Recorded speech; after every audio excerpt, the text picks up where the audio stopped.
Yo, what's up mga ka-painting? At yun, katatapos lang natin nung update natin yung kinds of artist, yung artist na mayaman, artist ng star, artist ng mahirap, artist ng social media influencer, artist ng ano.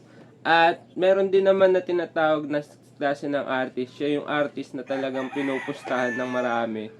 At talagang yung arts niya kasi may chance to become a national artist of the Philippines, yung artist. Yun, kung naghahanap kayo ng mga ganong klase ng arts o ano, bibigyan ko kayo ng tip kung kanino kayo bibili.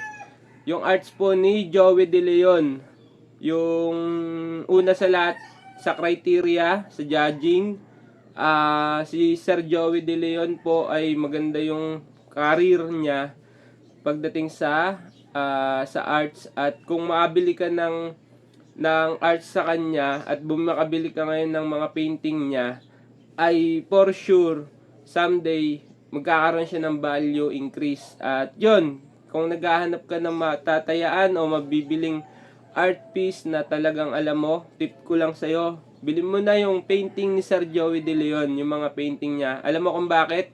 Alam niya kasi yung criteria of judging sa pagiging national artist ng Pilipinas. Kailangan unique yung style mo at sa'yo nag-origin yung ano, baga authentic yung klase ng arts mo. At yun lang, tuloy-tuloy sa paggawa, tuloy-tuloy sa paglikha. Ito ang painting.